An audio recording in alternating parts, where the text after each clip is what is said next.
পঞ্চম শ্রেণীর সুপ্রিয় শিক্ষার্থীবৃন্দ, আশা করছি তোমরা সকলে ভালো আছো। ধারাবাহিকভাবে তোমাদের গণিত বই নিয়ে আমি আলোচনা করছিলাম, তার ধারাবাহিকতা এখন তোমাদের গণিত বইয়ের 22 নম্বর পৃষ্ঠাটি নিয়ে আলোচনা করব। তোমরা ধারাবাহিকভাবে ভিডিওগুলো চাচ্ছ, তাই আমি তোমাদেরকে খুবই তাড়াতাড়ি দেওয়ার চেষ্টা করছি।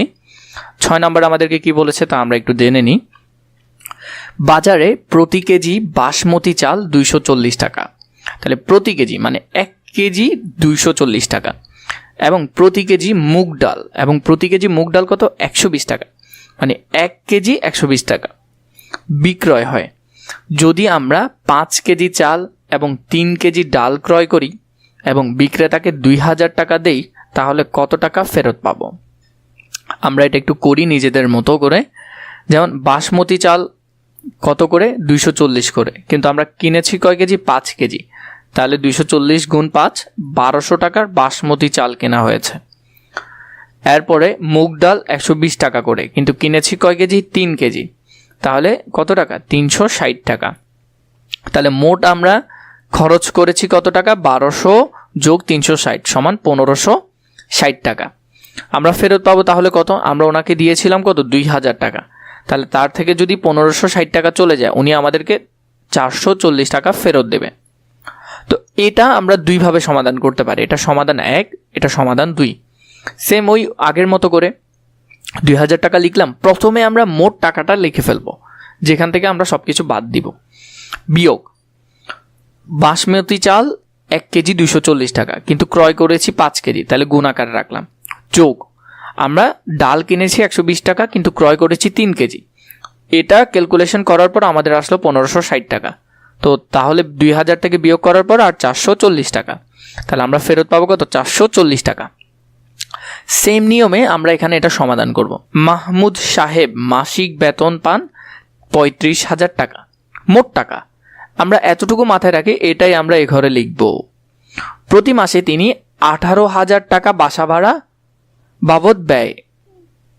প্রতি মাসে তিনি 18,000 টাকা বাসা ভাড়া বাবদ এবং 15,650 টাকা পরিবারের প্রয়োজন বাবদ খরচ করেন।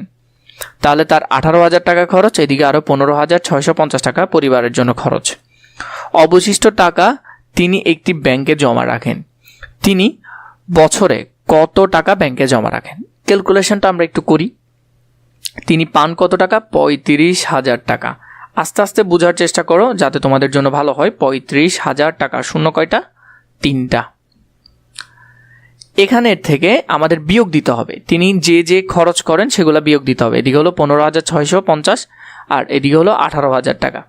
এই দুইটা আমাদেরকে কি করতে হবে? বিয়োগ করতে হবে। তাহলে এই অংশটা আমরা বিয়োগ করব 35,000 টাকা থেকে। তাহলে 18,000 টাকা লিখি আগে। 18,000 বাসা ভাড়া বাবদ, 15,650 টাকা হলো পরিবারের জন্য। এবং এখানে বললেন যে প্রতি বছর কত টাকা জমা রাখেন।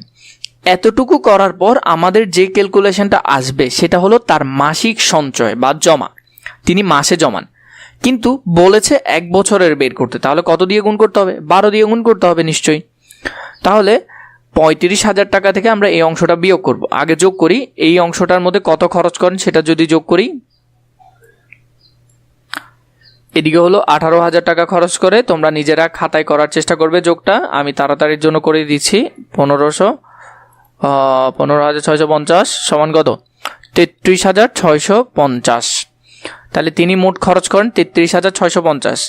তার টাকা ইনকাম হলো 35,000 টাকা, খরচ করেন 33,650। আর প্রতি মাসে তিনি এত টাকা সঞ্চয় করলে 12 মাসে কত? 1,350 টাকা তিনি প্রতি মাসে সঞ্চয় করেন। 1,350 টাকা। তাহলে তিনি যে 1,350 টাকা সঞ্চয় করেন সেটা 12 মাসে কত হবে? যদি আমরা 12 দিয়ে গুণ করি, গুণ 12, তাহলে 16,200 টাকা। 16,200 টাকা। তাহলে তার পুরো বছরের সঞ্চয় হলো কত? 16,200 টাকা। আশা করি অঙ্কটা বুঝেছ, সুন্দর করে করতে পারবে। একটি পানির ট্যাঙ্কে প্রতি মিনিটে 7 লিটার পানি ঢুকে। প্রতি মিনিটে কত? 7 লিটার। এবং 3 লিটার পানি খরচ হয়। প্রতিবারে কত লিটার? 3 লিটার পানি খরচ হয়। 12 মিনিট পর ট্যাঙ্কটিতে কত লিটার পানি জমা হবে? তাহলে আমরা এখান থেকে যদি দেখি, প্রথমেই তোমার থেকে বের করতে হবে প্রতি মিনিটে কত, 7 লিটার করে খরচ হয় 3 লিটার। তাহলে প্রতি মিনিটে 7 লিটার, তার থেকে আবার 3 লিটার খরচ হয়ে যায়, বিয়োগ করতে হবে। কিন্তু 12 মিনিট পর কত হবে? তাহলে আমরা যদি দেখি 3 থেকে 7 থেকে যদি 3 চলে যায়, আর থাকবে 4। আর আমরা 12 মিনিট পর হিসাব করলে 4 12 কত, 48। তাহলে আমরা যদি গুণ করি, 4 গুণ 12 48, তাহলে 4 8 লিটার। তাহলে 12 মিনিট পর 48 লিটার পানি ট্যাঙ্কে থাকবে। আশা করি তোমরা বুঝেছো। সুন্দর করে বোঝার চেষ্টা করবে। যদি কোনো কিছু সমস্যা হয় নিশ্চয়ই কমেন্ট করে জানাবে।